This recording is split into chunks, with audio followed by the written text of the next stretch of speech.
I am just really thrilled that you get a chance tonight to hear who I believe to be one of the most important voices for the defense of the faith and the defense of Scripture.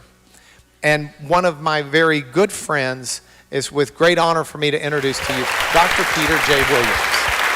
Well, it's just so good to be here. And we've just had since Saturday, my family and I, unfortunately my wife couldn't make it this time, but it's been so nice for my children and myself to be here and to be so well hosted. And I reflect on how I came here 2 times ago, lecturing, some years ago, and I looked out and it was a sea of unknown faces. And as I look out tonight, I actually recognize quite a number of you. So that's really nice as I've been getting to know more Houston friends. Well, let's think of the subject, does the Bible support slavery? And I want to begin with a bit of a survey amongst those who are here in the chapel. How many of you think that slavery is morally all right? I just need to get this on record in order to see. Is there anyone out there who thinks that slavery is all right? I'm looking for a hand. I see none. Okay, let's look at another question. How many of you think that military draft can be morally all right? That is, conscripting people into the army. Yes, we got some people up there. Some more, yes, Mark included. That's good. Not sure about Becky's not so sure. Okay, anyone over here? Military draft, all right? Yeah, good. Now, it's interesting because what's the difference between a slave and military draft? Well, I think there is quite a difference. But in terms of actual not being free when you're drafted in the military for a cause, hopefully it's a good cause, then actually you're not at all free. Let's ask another question. How many of you think it could be morally all right for people serving life imprisonment for, say, murder, rape, something like that, to be made to work? Okay, yeah, we got a lot of you there. So in that sense, we're just establishing parameters. We believe that slavery is wrong, but actually we don't believe that always forced labor is necessarily wrong. And that's an interesting thing because it means we're going to have to start distinguishing in our minds between slavery and forced labor, because I guess if I'd asked some of you what is slavery, you might well have said to me, forced labor. And so clearly there's something about what you feel that actually the situation of military draft and also the situation of life, people doing life imprisonment for really serious crimes, that's actually very different from what we're talking about when we're talking about slavery. Because when we're talking about slavery, automatically we're thinking about real situations. We're thinking about things like people trafficking that goes on today, or we're thinking about what was going on before the abolition of slavery in the US. Those are the sorts of real situations we're thinking about. And when I talk tonight about slavery, I don't want to talk about theoretical things that might come under the category of slavery. I'm not thinking of an abstracted definition of people being forced to work. I'm thinking about real historical situations. Because when we talk about slavery, we tend to be talking about historical particularities, particular situations. Now, my thesis is that when we consider historical definitions of slavery, it's clear that the Bible does not support that kind of slavery. But I want to begin with a quotation from an atheist. Here is atheist Sam Harris in his letter to a Christian nation. In assessing the moral wisdom of the Bible, it's useful to consider moral questions that have been solved to everyone's satisfaction. Consider the question of slavery. The entire civilized world now agrees that slavery is an abomination. That's a word he got from the Bible. What moral instruction do we get from the God of Abraham on this subject? Consult the Bible, and you will discover that the creator of the universe clearly expects us to keep slaves. Now, some of you might think, he's weaseling towards the end of that quotation when he says, expects us. He doesn't command us. What do you mean expects us? But Sam Harris can't be tripped up that easily, because the next thing he does is he quotes the Bible. From Leviticus chapter 25 in the Revised Standard Version, this is what it says. And this is the Bible, my friends. As for your male and female slaves whom you may have, you may buy male and female slaves from among the nations that are round about you. You may also buy from among the strangers who sojourn with you, and their families that are with you, who have been born in your land, and they may be your property. You may bequeath them to your sons after you to inherit as a possession forever. You may make slaves of them, but over your brethren, the people of Israel, you shall not rule one over another with harshness. And as we, most of us, I presume, Christians, read a passage like that, we're made uncomfortable by a number of words. There's the word slave, talking about buying people. I hope you're uncomfortable with that. Talking about them being property, talking about them being a possession forever. We sort of feel, oh, what on earth is that doing in the Bible? So we have a problem. Firstly, Bible translations talk of slaves. Secondly, that in the Old Testament no objection is made to having slaves. Thirdly, in the New Testament, Christians who have slaves aren't told to free them. In fact, slaves are told to submit. Therefore, biblical texts approve of slavery. Fourthly, we know that slavery is wrong. Therefore, biblical texts approve of something that is wrong. How many of you are made uncomfortable by that set of syllogisms? Anyone prepared to raise their hand? That's what we're going to try and wrestle with tonight. So our outline is firstly to look at the translation of the term slave. Secondly, to look at the essence of what's going on in the Old Testament. Thirdly, to hear the story of Exodus, probably like you've never heard it before. And fourthly, to look at what the New Testament does with this.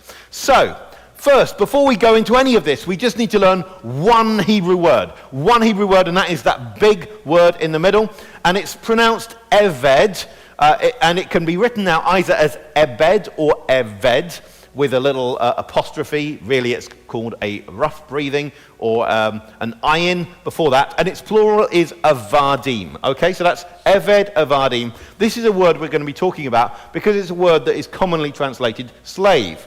But just how commonly is it translated slave? Point number one, translation.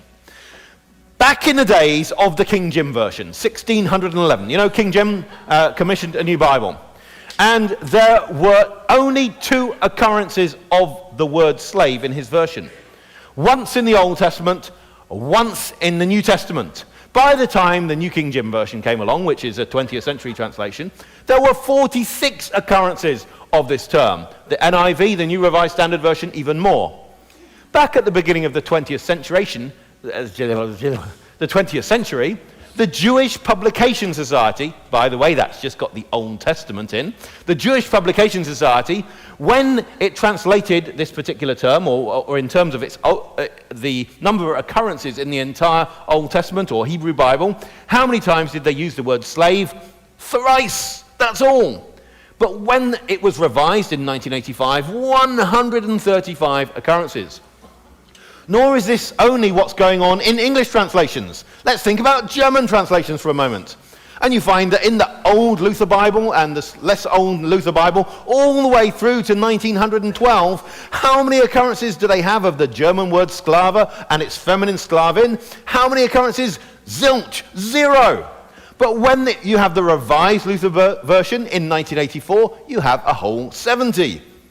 Or you go to your Spanish translations. Think of the old Reina Valera translation from 1909. Just 4 occurrences of this word esclavo, feminine esclava.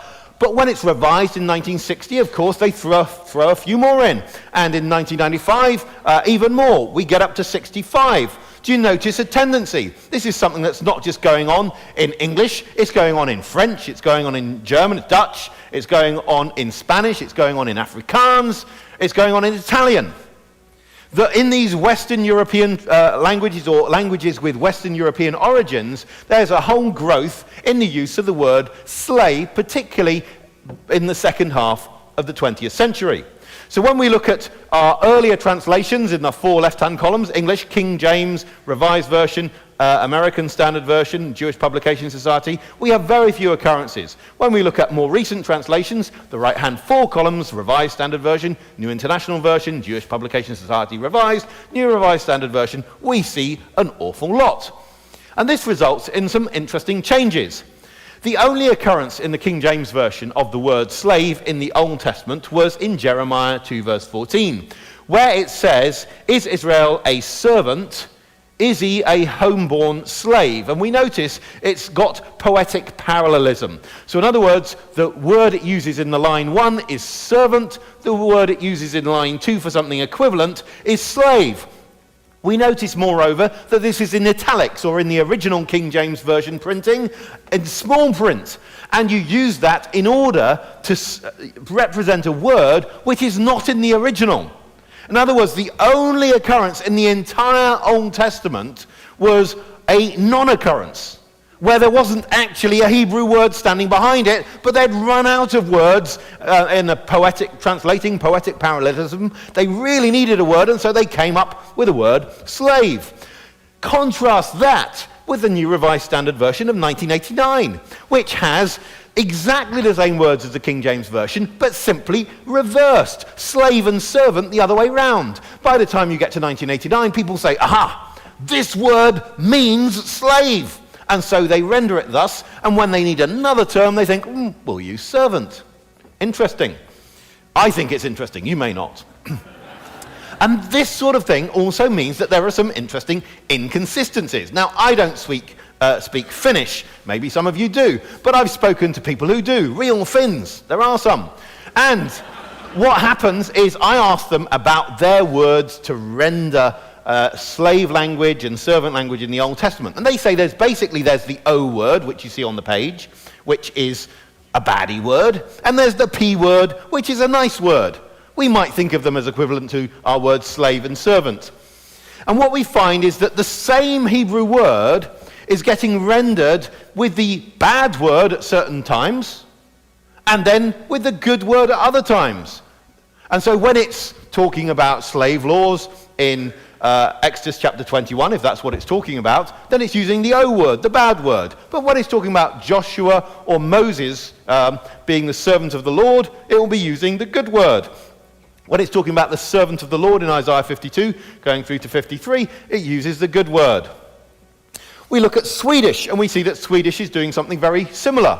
It uses the equivalent of the word thrall, as in to be enthralled, to be enslaved, for two of the same occurrences, but it uses its more positive T word in the other occurrences. But then we find other languages not doing that at all. We find Russian just uses the word R-A-B, rab, right the way through. Of course, rab is related to our word robot, which is just a worker, does things for you. The idea was they were going to make our lives easier, but I haven't really seen that many robots making our life easier more recently.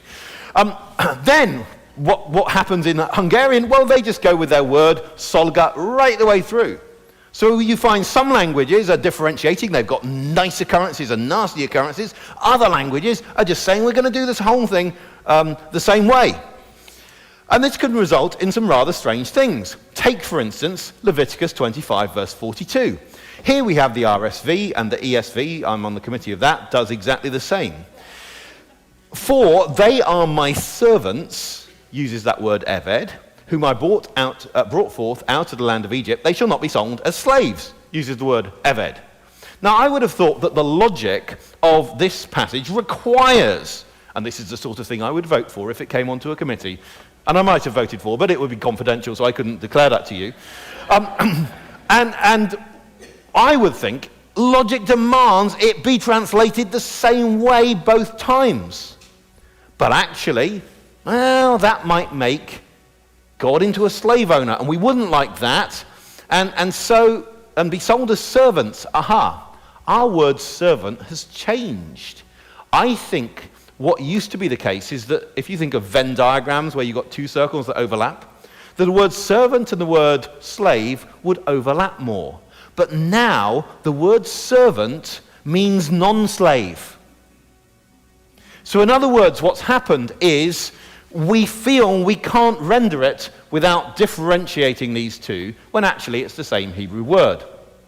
Consider a Hebrew dictionary. Here we have the Sheffield Hebrew Dictionary, 8 volumes, and how does it render this word eved? Well, it gives meaning number 1, slave, meaning number 2, servant. And that's its head definition, that's line 1. Go down to line 5, and it gives you the first explication of that, where it says again, slave first, servant next. But then when you look at the article as a whole, and actually it goes over a double-page spread, you find that the number of lines taken up with the meaning slave first, servant next is far fewer than the whole of the rest of the article, which is taken up with this definition servant first and then slave next. So if this article itself admits that most of the time it's going to render the term servant, why does it insist that the word slave is the primary meaning? There's been, in fact, a reversal going on since the 19th century. Look in a 19th century Hebrew dictionary, first meaning is servant. Look in a late 20th century Hebrew dictionary, and the first meaning will generally be slave. What's been going on there? Well, one of the things about the rise in use of the translation slave is actually it means there's a mismatch between the meaning of this word in Hebrew and what's actually going on in the dictionaries. This is how one of the most detailed studies of the term and the Hebrew root concluded. It says that this term is essentially a dynamic relational term. The person marked with this root is characterized as dependent on their relational partner. In other words, it's not generally a term where you use for a slave on their own, a definition of a class. It's actually a definition of someone in relation with someone else. In other words, you have like a servant and a master. That's the sort of term that it is. We also know that this could be quite a high honor. Here we have an ancient Hebrew seal impression, and on it says, belonging to Shema, the Eved of Jeroboam. Now clearly this is a high-up person. He's got his own seal. It's a very nice seal. And he's very proud of being the servant of Jeroboam. Rendering it as slave of Jeroboam is going to give us the wrong sense. So this Hebrew word gets translated nowadays both servant and slave. Majority of the time it is translated servant, because there are 800 occurrences or so in the Old Testament, and few translations render more than about 135 of those as slave. So the majority meaning is the word servant. But it's a word that is not inherently negative. It really relates to work. The person is subservient. Some people say a lot of the occurrences in the Old Testament are just being polite when they go along and they say, what does my Lord say to his servant? Which is a bit like saying, what do you say to me? But in fact, it doesn't just mean that. Because when you address someone as Lord and you say that you're their servant, you are always socially obliged to do what they say. So in other words, it is not mere politeness. And in fact, in this context, everyone is the servant of someone. Even the king is the servant of God.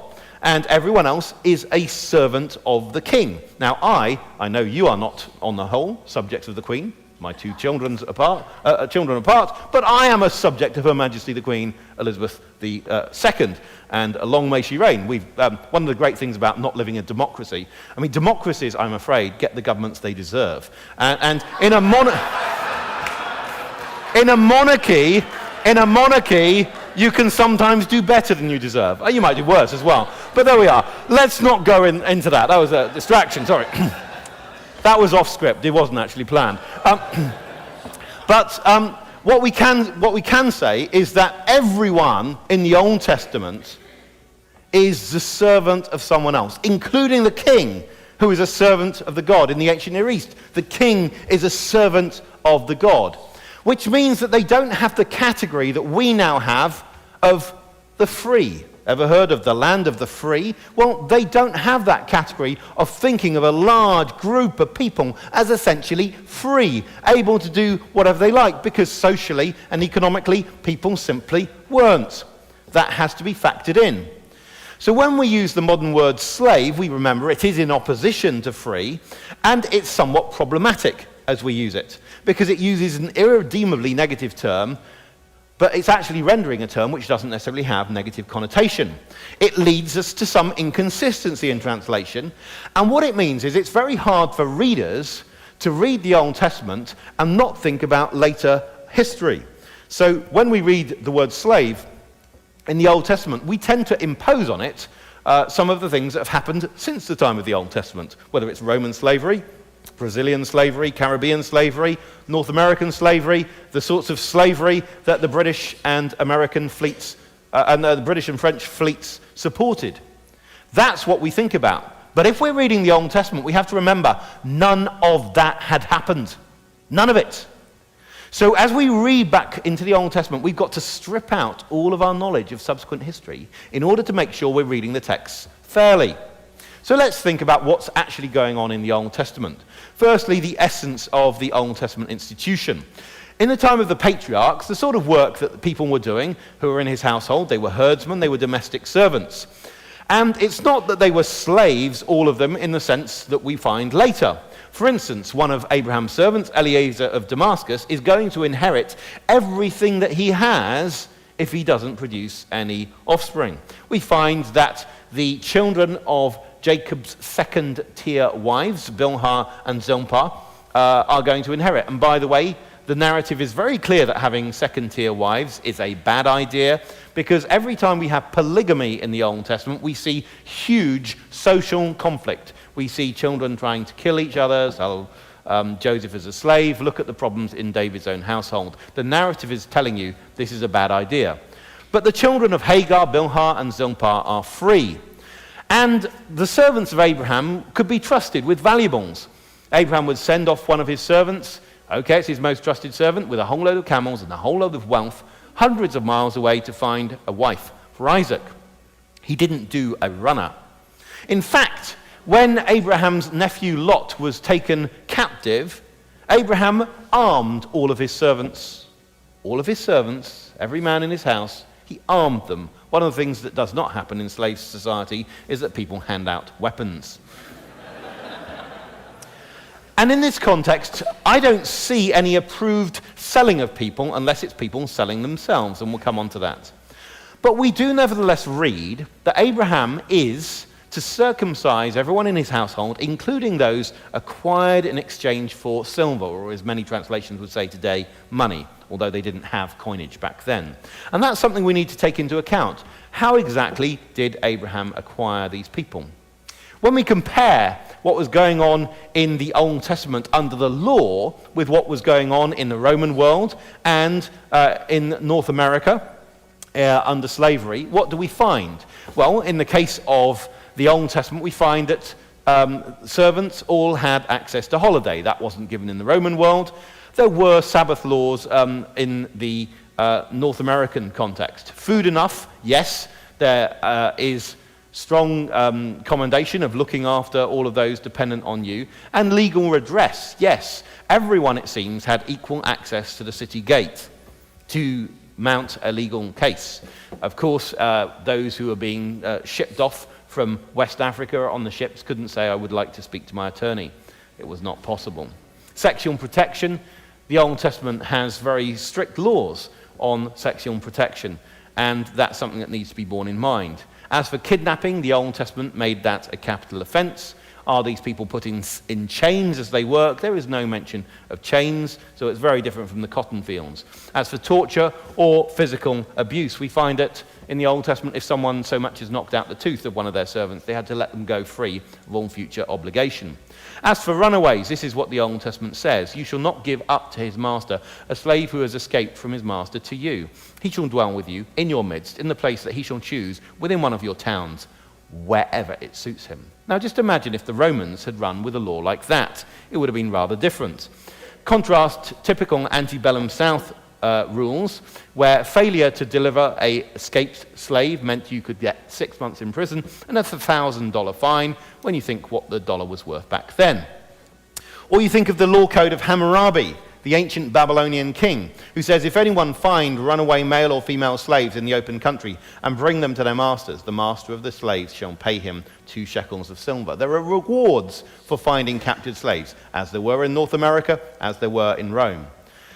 Look at the law of South Carolina in 1740, and it shall be further enacted by the aforesaid authority aforesaid, that if any slave who shall be out of the house or plantation where such slave shall live, or shall be usually employed, or without some whiter person in company with such slave, shall refuse to submit or undergo the examination of any white person, it shall be lawful for any such white person to pursue, apprehend, and moderately correct such slave. And if any such slave shall assault or strike such white person, such slave may be lawfully killed. So when we look historically, it seems to me that there's no doubt that the greatest historical shame in North American history is slavery. One of the greatest shames in British history was our support of that, our fleets. And let's remember that, of course, until the Revolutionary War, much of the slavery that went on in North America went on under British hegemony. In other words, it's something that we share a sense of shame about. Now, some people, as they read the Old Testament, say, but doesn't the Old Testament do exactly the same, treating slaves simply as chattel? And I want to look at the underlined verses here in this passage, where we find in Exodus chapter 21, it says this, verse 20, when a man strikes his slave, male or female, with a rod, and a slave dies under his hand, he shall be avenged. But if the slave survives a day or two, he is not to be avenged, for the slave is his money. Now, I want to just comment on the translation here, that when it says the slave is his money, remember there is no such word as money in the Old Testament times, and literally this is silver. And people read this and they say, well, look, what it's saying is he can beat them, and if they die, there is no revenge. Although, of course, verse 20 does say if they do die, he is to be avenged, although it doesn't say how. But we need to look at the context of this before we come to any premature judgments. So let's look at the verses immediately preceding. Exodus 21, verse 18.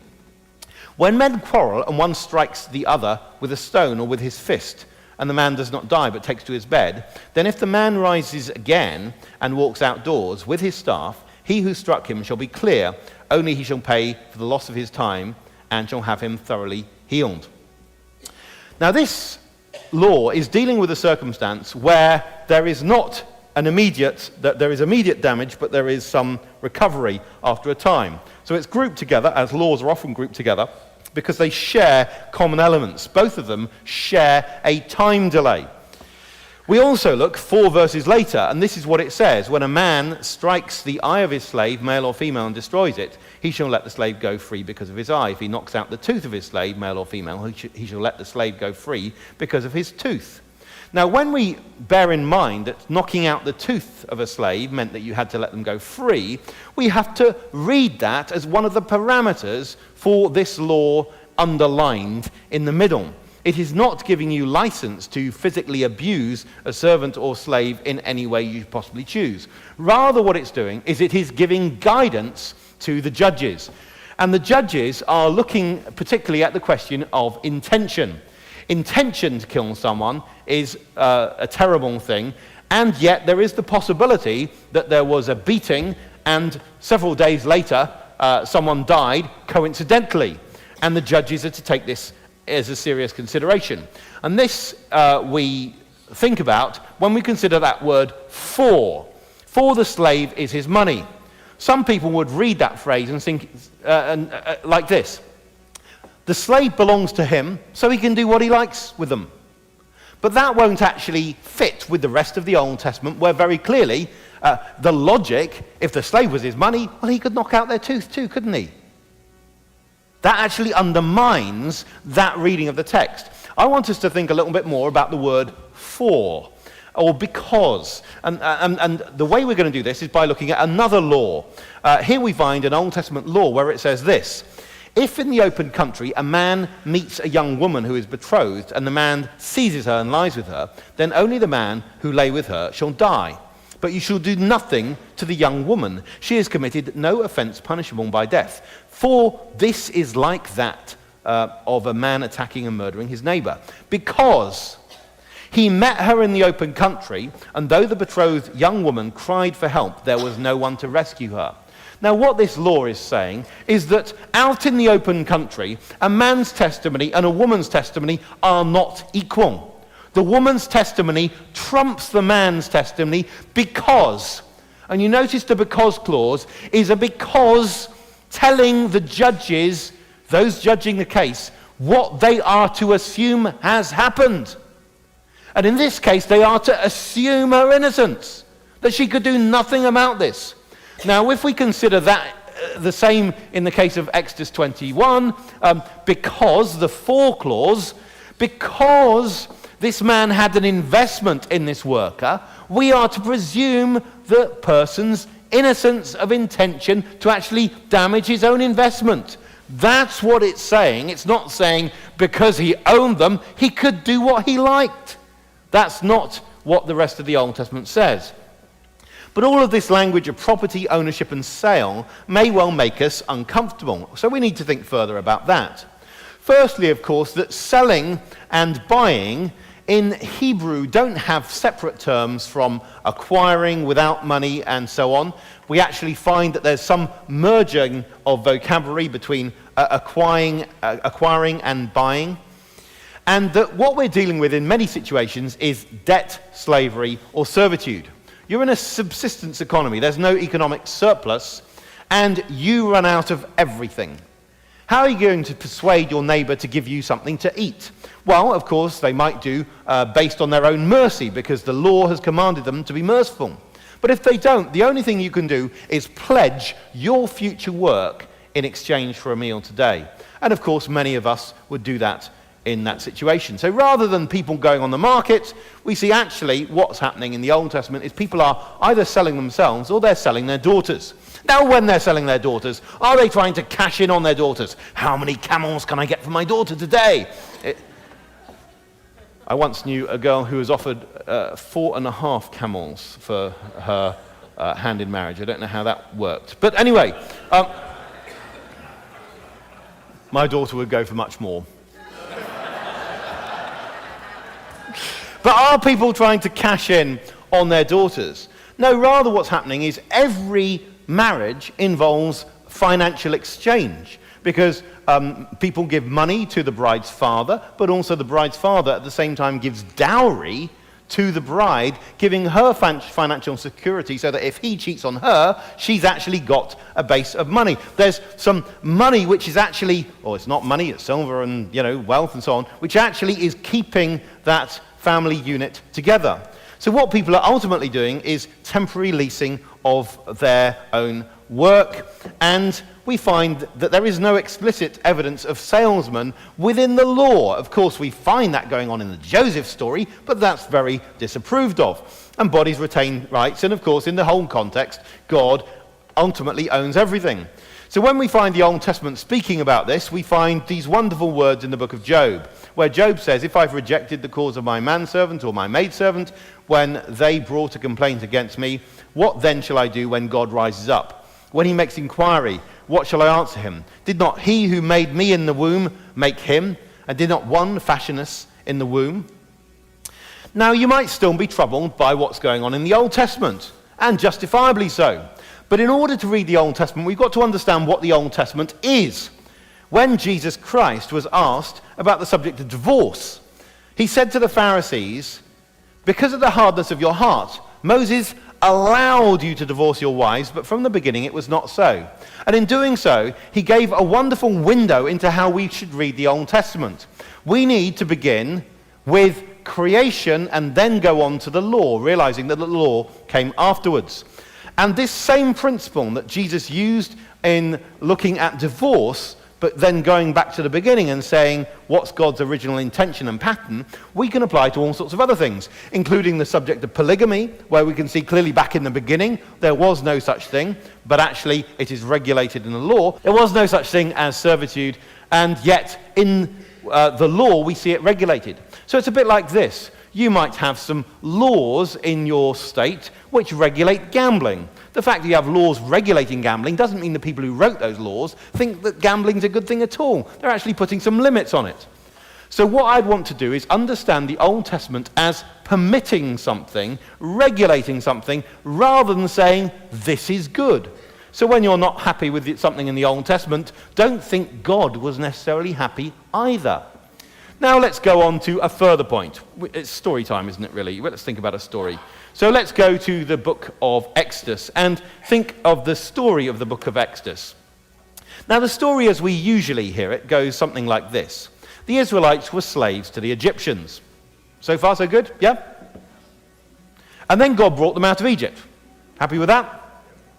And in doing so, he made them free, so they were no longer slaves. Now, I've already given a little bit of hint about the way the word free is not so common in the Old Testament. But this seems to me a very justifiable story, because after all, isn't this what we find in something where, like Deuteronomy 6 verse 21, where actually the young man the parents are told to tell their children, we were slaves to Pharaoh in the land of Egypt, and the Lord brought us out with all these great wonders. So, you can see it really seems very justifiable. They were slaves to the Egyptians.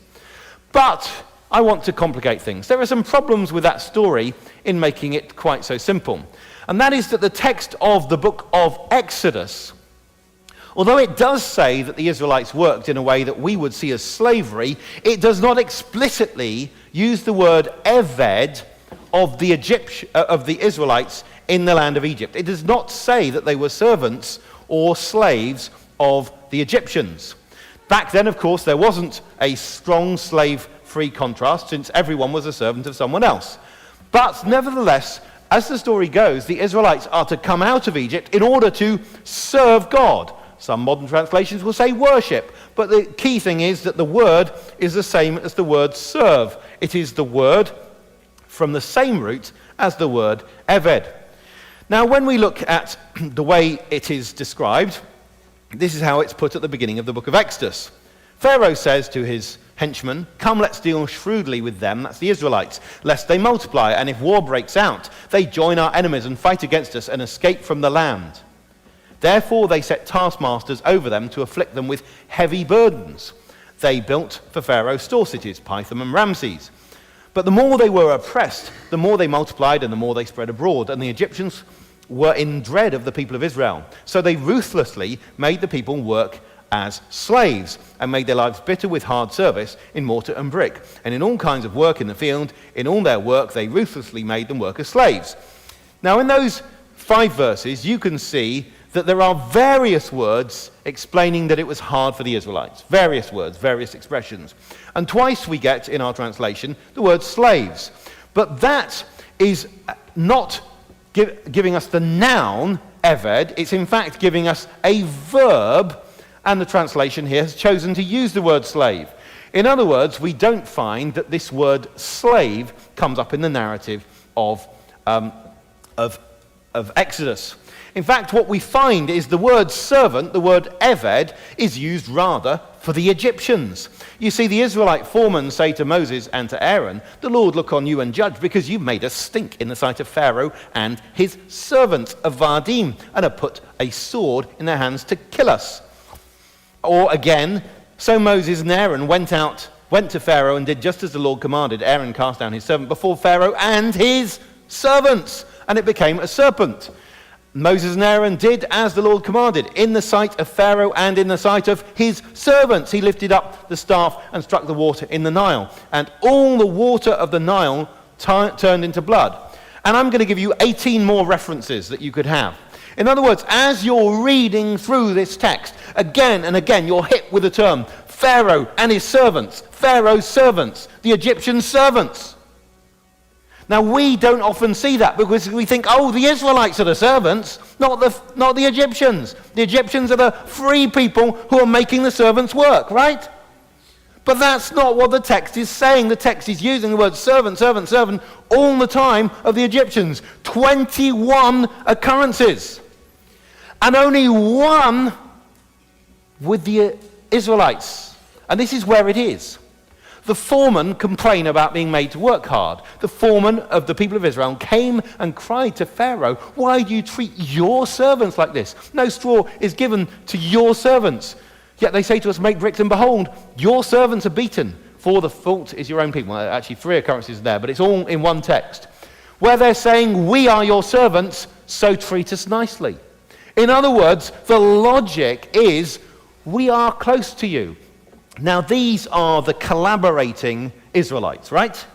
And they are trying to establish their close relationship with Pharaoh by using this word servant. So that's what they're doing. In other words, they're really ramping up their own position by using the word servant. So it's not that servant is a complete underling, someone oppressed, rather Pharaoh needs to treat them nicely. So when you actually look at the ratio, it's pretty remarkable that there are so many more occurrences of the word servant referring to the Egyptians than to the Israelites. But what we find is there are some occurrences where we have that God brought the Israelites out of the house of Avadim, the plural of Eved. Many different occurrences of this, particularly in Deuteronomy, it has to be said, not in the book of Exodus.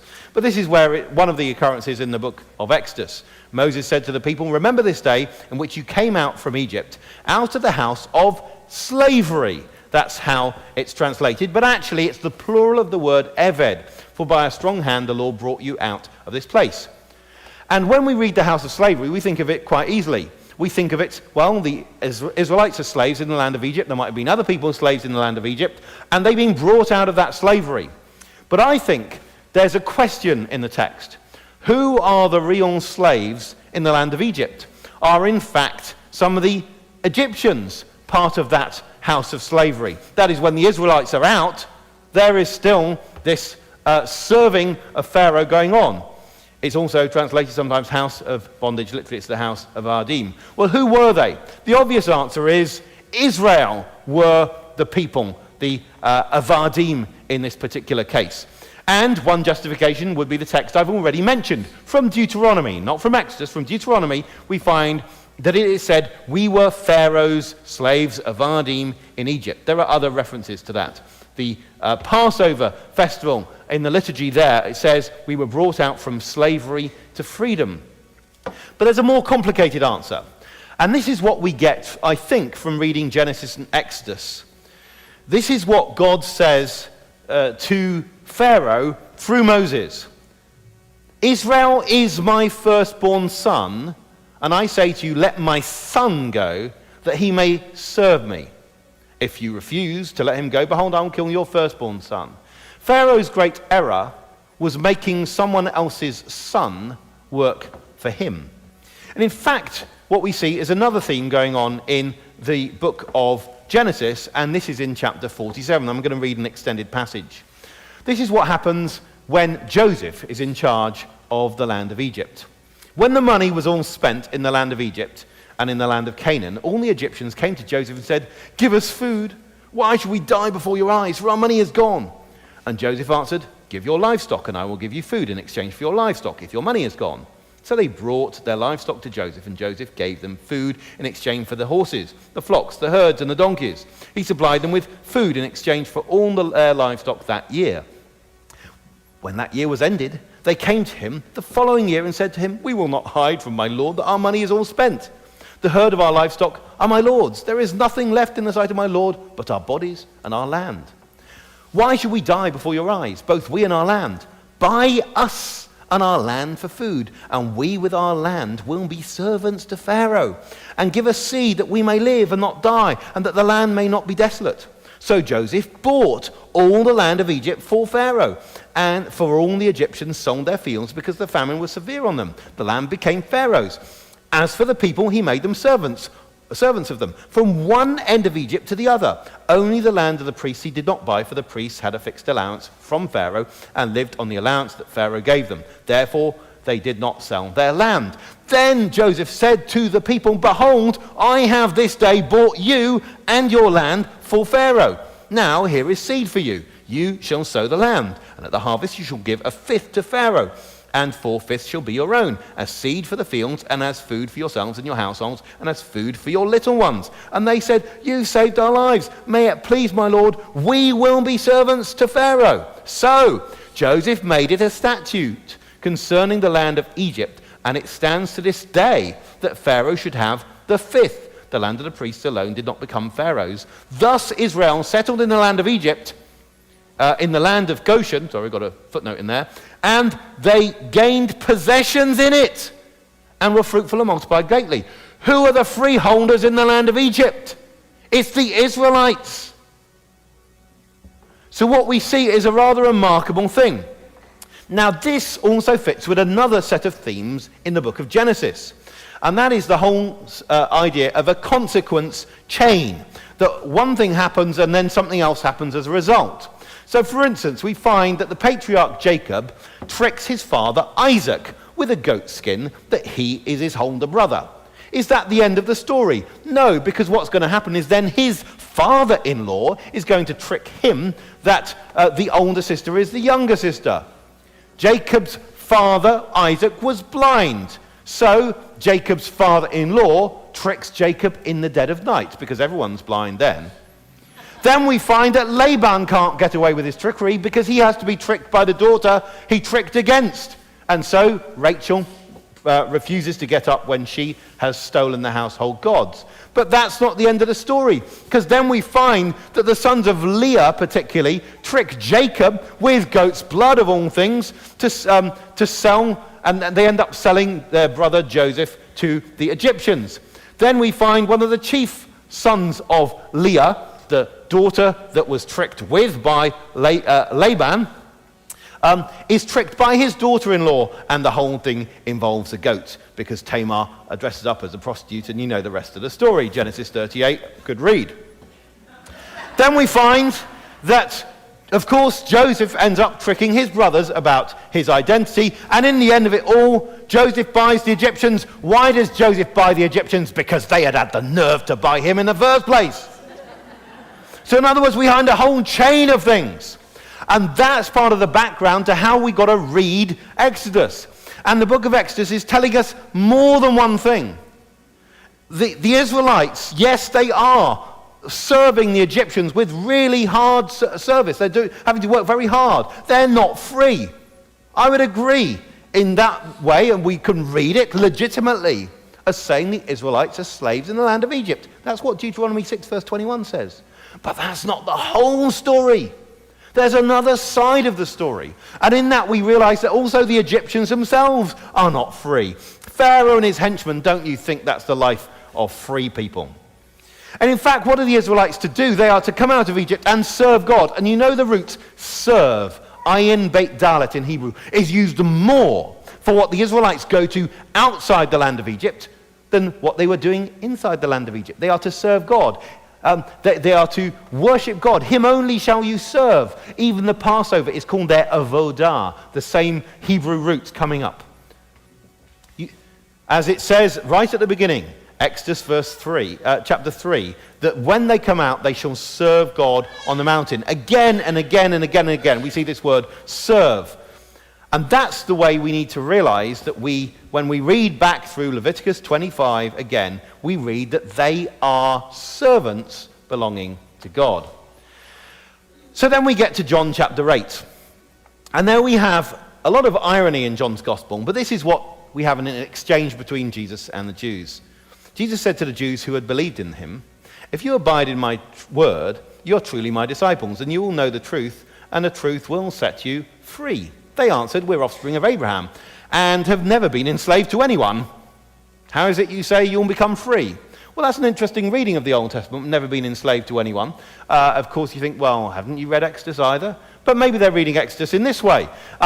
And what we realize is that actually, have they been slaves? Well, it all depends. If they have been children of God, if they have been serving him throughout this, well, arguably, they've never actually been truly anyone as slaves. It's just perhaps that Pharaoh thought they were his slaves, but not really. And the truth will set you free. Well, let's come on now to the New Testament. You see, if the Old Testament talks about people being slaves and it doesn't seem to set them all free, what about the New Testament?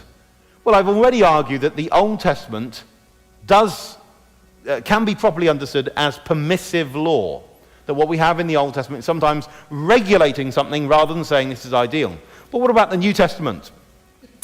Well, firstly, the idea that the Christians in the New Testament could all change slavery is rather naive, because let's remember that back then they had no votes.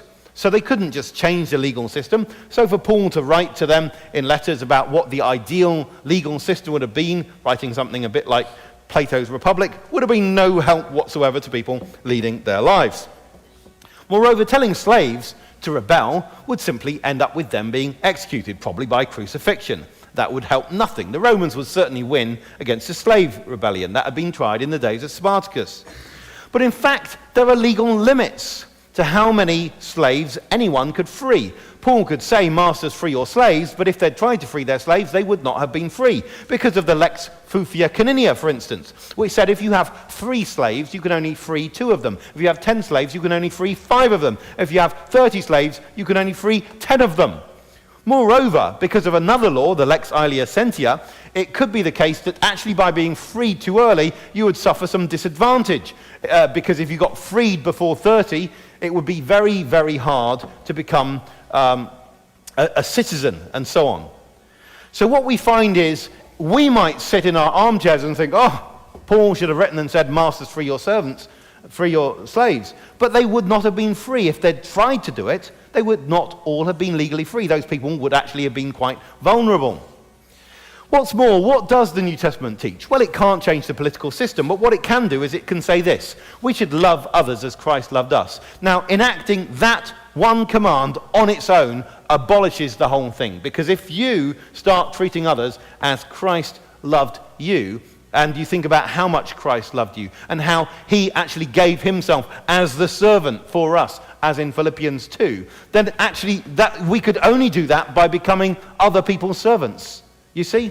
So in other words, that on its own, if people just took that to heart, it would abolish the idea of compelling someone else to be your servant. But further than that, it also teaches the brotherhood, the sisterhood, the siblinghood of those who are following Christ. They're to treat each other as brother and sister. They start using the word bro and sister in a context where those terms are not being used regularly. They're asserting familyness, they're asserting kinship in this grouping of the church. And they do more than that. They also have a kissing campaign. Now, what goes on in the kissing campaign? It's mentioned in the Holy Kiss in Paul's letters, but also in 1 Peter. So it's not just one particular group. And people say, yes, wasn't it part of the ancient culture to greet each other with a kiss? No. It was not part of the ancient culture that a slave would kiss a master, or that a Jew would kiss a Gentile. It was totally scandalous. Isn't it obvious that it's scandalous? The idea that you would kiss across those ethnic groups, across those social boundaries, scandalous. Whom do you kiss? You kiss your family, you kiss your siblings. In other words, it's not just that they use this brotherhood language, just the words, mere words. It's actually something active. It's something where they, as they meet together, you see all these different social classes, and they have to undertake this kissing campaign. I mean, it's compulsory kissing. If we have compulsory kissing today, or you want to have the holy kiss, maybe your pastor sort of think about reintroducing it in a family, in your church, do start with kissing the people you least want to kiss. That's part of the point of the holy kiss, that you actually make sure that people realize that across those boundaries, we're saying we are one in Christ. And how would Romans have looked at that? People in the Roman Empire, they would have been scandalized by the immorality that all of those boundaries that they had been so careful in putting into place are being broken down. It's like fraternizing across the ranks in the army or something like that. It's just something terrible. You know, that you would try and break down those things. We put all of this effort into maintaining this hierarchy in society, and what are you doing with it? Just breaking it down. And then we see the language of Paul's letters, where he says to masters in Ephesians 6 that they are to give the same to their servants. Well, is that the same as they give to themselves? Or is it in fact the same amongst their servants? Or in fact not the same as they give to themselves? And they're told not to threaten. Well, if they're not to threaten, they're certainly not hitting them hard either. You see? They're not to threaten. And they're told God doesn't prefer masters. Or as it says in Colossians, they are to give what's right and equal. We find equality language here. In other words, not just equal amongst themselves, but also equal to what you're giving yourself. Or as Philemon is told, he is to receive Onesimus, probably a runaway slave, back no longer as a slave, but above a slave, a beloved brother. And then through all of this, what's their favorite song? What's the thing they're calling out in their services all the time? Well, it's Jesus is Lord, Kurios. And that word Lord doesn't just mean Lord, it's also the word for master. So who's the name of the person they're worshipping? He's called Master Jesus Christ. You get the idea. They're not just saying, that he's Lord in some sort of worship sense. They're actually saying he is the boss. And that relativizes anyone else's claim to be boss. It makes you look out, as you look out at a church where there are some who in Roman terms are masters, others who in Roman terms are slaves. Well, they're kissing each other, they're sitting next to each other, they're embracing each other as brothers and sisters, and they're saying, we follow the Master Jesus Christ. Jesus Christ is my master. And when you realize, of course they can't abolish Roman slavery. They're not in a political situation to do that. But what they can do is they can start a new society. In fact, a new ethnic group. Arguably, when you're asked your citizenship, if you're American or even Texan, you should not say American, Texan. You should put Christian. That's actually your citizenship. Now, I'm not saying you should actually fill that in the form. There is a particular thing they intend you to fill in. You should probably put that in. But what I mean is, in reality, our most fundamental identity, our ethnicity, is that we are in Christ. And what these people did is they started a new society, a new race. They're sometimes described as a new race that's come abroad in the Roman Empire, the Christians. And that's what they do. Of course, they can't change the Roman law. They can start a new society within the Roman Empire, which has its own rules, and which there is no slavery. And everyone who's in that society is free from sin and a slave and a servant of the best master there could possibly be. Thanks very much for listening. Okay, occurrences, in reference to the occurrences of slave, the word. Who's doing these translations and revisions? Well, I mean, there are various people on committees that produce these, but I don't think there's anything malign in what's going on. As I said, one of the changes, I think, is the two world wars, which actually had a big change, certainly in Britain, where you go from a much more hierarchical society to a less hierarchical society, which means that terms like manservant, maidservant, bondservant, these all sound very archaic. And actually people try and simplify that. Nowadays, you don't even have servants. I mean, you may have people who work in your house like servants, but you call them your cook, your au pair. You use any term other than the word servant. If you use the word servant to them, they will feel pretty insulted. And so that's where we've got to realize there have been some changes going on, and I think the translators are trying to respond to that.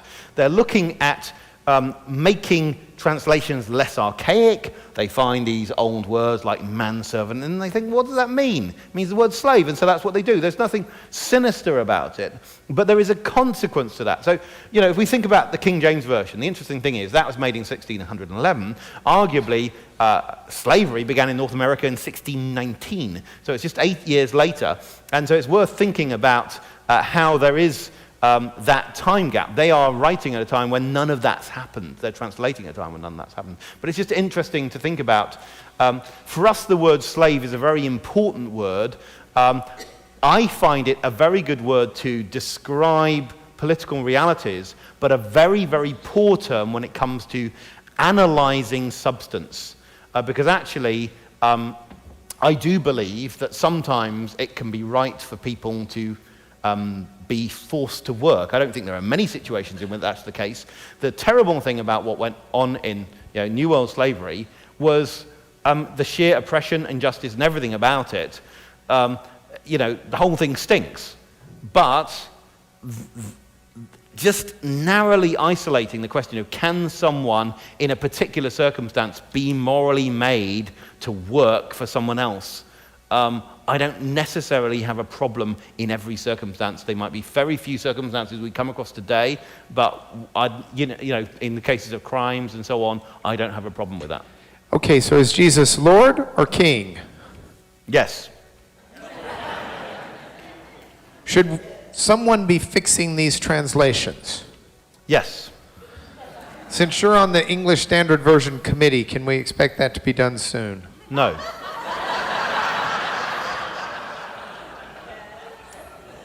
Might you know the percentage of slaves in the ancient societies of Israel, Rome, or the southern U.S.? Arguably, they're reasonably similar. The way you get the ancient possible slavery numbers in the Old Testament, and this is where we get onto the subject of numbers in the Old Testament, where Mark and I have some different perspectives. But actually, we have a census that goes on in the days of David, and we also know how many people Solomon drafted in order to do his construction. Now, Solomon's actually described as being pretty oppressive to people. It's interesting that as he does the draft, it's I think it's 1 month on and 2 months off, which is quite an interesting thing because it's not actually as oppressive as it could be, but in relative terms, he was oppressive. And you do get to something close to 20% which is not that dissimilar to what you'd find with other settings. But I think actually Solomon is not set up as an ideal in that sense. He is described as walking in all the ways of David his father, which is different from walking in all the ways of the law of Moses, isn't it? Okay, slave of all, subject to none, dutiful servant of all, and slave to all, Galatians 3. Can you please explain the different uses by Paul?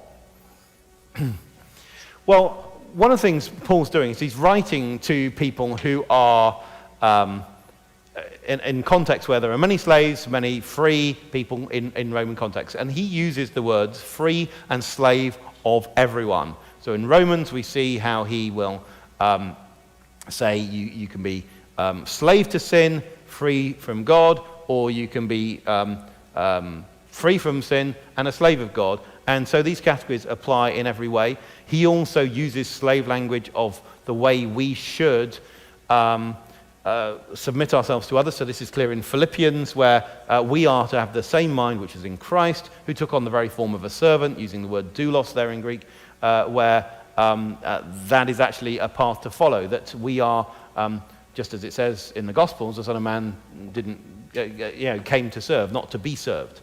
So I think there are all sorts of ways that Paul's using this. But you've got to remember that these are not statements of the absolute. They're statements of which are trying to help us grasp some of what's going on. But the underlying direction of things is that those who are in Christ are going to go into this enormous inheritance with Christ. And there is this sense, as we have in the Old Testament, where Joshua brought the children of Israel into their inheritance. We have the same sense in the New Testament that people are going to inherit them. You know, as Christ says, the meek will inherit the earth. So there is that. There's not a sense that you will, as you give yourself up and as you serve others, that will be a situation of everlasting pain. In fact, rather, it's a situation that just as Christ gave up his situation and served and received the name above all names, so we, as we follow in his path, there is a crown and an inheritance for those who do that. Okay, lightning round. Okay. In the Old Testament law, were successive generations of a person who was in servitude automatically placed in servitude themselves? Probably. So I think with the non-Israelites, it's not clear to me that the Jubilee worked, as in the Jubilee seems to me specifically for Israelites. However, I think we need to understand that there are, I would say that as regulating law, and also that these people have real religious access and privilege, the Nethinim, arguably in the temple, who are in that sort of servitude, need to be understood as people having some privileges. If buying a slave was actually buying a lease on a person's future work in the Old Testament, was there always the assumption that a time period was set for their servitude? I don't think so. And I think one of the reasons why is we've got to think of a different culture in which everyone is tied to a family somewhere. And so just as in a feudal system in the Middle Ages in Britain, it would be very hard for many of these people to imagine themselves outside of that. A lot of people wouldn't really have desired. I mean, if you're in Abraham's house, I don't think you would necessarily have desired to be anywhere else. So that's where I think we've got to understand, just as many people take up all sorts of forms of employment today, that the Old Testament law says if if someone wants to run away, you give them a place because they clearly had a very hard time. But actually, that's not the general rule.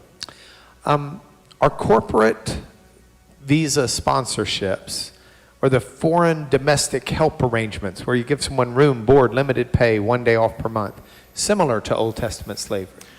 I think some of them will be similar to some of the situations that pertain for particular individuals. Yes, these are household dependents. Nowadays, we're in a very individualistic context where we don't think of people outside of households and we all just pursue our own employment. But I think that can be an analogy, but you want to make sure you don't push the analogy too far. Okay, I love these questions. What some people think of is just really cool. So this is just a practical question. Peter Williams, which do you believe to be worse? Slavery, as practiced in the Old Testament, or self-imposed slavery to success, power, wealth, popularity, especially in Western culture? Which would you choose? Well, I mean, I think that if you're going to look at the long-term thing, what shall it profit a man if he gains the whole world and loses his own soul? By far the worst thing would be if being a slave of sin, being a slave of your own ambitions and so on, the eternal consequences of that are far worse than being, at someone else's command. Amen. Okay, this person may have meant, I don't understand, they may not listen to Bob Dylan, Jim Hoffmeyer, because they said, does the New Testament support the idea of freedom from servanthood, or does everyone have to serve somebody? Which Bob Dylan said. He said, you might be an ambassador to England or France, you might like to gamble, you might like to dance, you might be the heavyweight champion of the world, you might be a socialite with a long string of pearls, but you're going to have to serve somebody. So I think everyone has to serve somebody, yeah. I mean, you could be Caesar, and then you can live under the temporary illusion that you're not serving anyone for your life period. Or Pharaoh. Yeah, that's right. So these people who are at the top who think that they're not actually ultimately accountable to God, and we need to realize that everything we own is on loan. We are stewards, and one day we appear before God and we're to give account for everything we do. And just that's the reality. All right, slave to sin. Slave versus servant in the New Testament. Paul talks about being a slave to sin. Christ has set us free. Were we actually slaves to sin or just servants? I want to use the word slave everywhere. So with the Old Testament, my preference would be to render all 800 occurrences of the word eved as servant for consistency. And then my preference probably with the New Testament is to render every single occurrence of doulos as slave. All right, Leviticus 19, 20 through 22. Why is a distinction to be made when a man sleeps with a slave woman versus when he sleeps with a free woman? So again, this I would read it as because of the hardness of your heart. So Matthew 19, Mark 10, where actually people are in the Old Testament allowed to take these second-tier wives. That's not a good thing, I think, in absolute terms. When you go back to the beginning, you see this is very unideal, and whenever people have done that, there have been consequences. Okay, Jacob's situation of working for his wives, was that slavery? If so, comparable to the slavery servanthood referenced by Paul? I mean, in one sense, yes, I think it was slavery. Laban's a very cunning person because he gets at least 1 month's work out of Jacob before they even start negotiating on price. So, he's very keen. You see it back in Genesis 24. When he saw the gold on his sister's arms, he suddenly got, come in to Abraham's servant. So he's got an eye for a deal. And so I think, arguably, he was working somewhat like a slave. Jacob says, you change my wages 10 times. There may be some exaggeration there. But that Laban would be a very hard person to work for, but of course, at the same time, Jacob did manage to do far better out of it, both in terms of the family he got and the sheep. Okay, someone is really impressed with your brain because they just threw this one passage. How do you explain Deuteronomy 26, 68. Now, you cannot explain it because Deuteronomy 26 only has 19 verses. Nailed them. I'm glad I didn't start on an answer. How many languages have you read parts of the Bible in? New Testament, Old Testament, whatever. Maybe about 12. In a society such as the antebellum South, in which slavery is morally wrong and commonplace, what obligations do Christians have in addressing the problem in society or ending it? Similar question. The slavery that happened in America was an abomination before God and man. People have misinterpreted the Bible in order to gratify their own greed. Something should be made to make this right. Yep. And those two together first. Okay, so, I mean, if you're asking for a Brit for commentary on the Civil War, I'm going to refrain. If you want to know what to make of the Civil War, Let me ask wait it for this Judgment way. Day. Here's the question. Oh, that's Yeah, okay. yeah. Then the question is, what obligations do you have? Well, Yes. it depends who you are. So if you're able to get political office to change things, then obviously you should do that. The question of whether a particular cause is worth a particular fight, I think one of the things we got with the Civil War is we got complexity of cause. It's not that there's only one thing going on, there's more than one thing going on, and 600,000 die and so on. I don't want to get drawn into evaluating something. It's obviously a good thing that slavery was abolished. It's obviously a bad thing that 600 people die, and in order to work out something, I don't want to get into the counterfactual. What would have happened if another historical route had gone on for the next 10 or 20 years? I simply don't know. All we know is what happened, and we know that a good end was achieved at a great price. Last question. What then should we say to the atheists, the Sam Harrises? Well, I think one of the problems with atheism, many problems, is firstly, what's the value of human life at all? We believe as Christians, as people who follow the Bible, even if you didn't have the New Testament just from following Genesis 1, that every human is in the image of God and therefore of infinite value. And that just goes through everything we do, that we believe that. What value does an atheist put on a person near the end of their life in a nursing home who doesn't have relatives? And the answer is just about nothing. What value does an atheist put at a person at the beginning of their lives, in the womb and so on? And we believe that because everyone is in the image of God, their value is not dependent on their own contribution to society, their own skill and so on, even if they have completely lost their mind. And so there's no personality to involve in because they've got a terrible form of dementia. That person is of infinite value. And that just is so important. And what does an atheist have to counter that? And the other thing is, of course, if we're just going to go in atheism, we're just going to think about, just throwing ourselves into the pleasures of society and materialism and so on, the inevitable product of that is it's going to lead to all sorts of oppression in the whole system. The human trafficking that's going on, so much of it is being fed by the sex industry, which comes basically from a desacralization of sexual behavior, which comes as part of atheism. This is all we are. Why shouldn't we just indulge in whatever pleasures? That is one of the, well, it's surely the biggest thing driving human trafficking.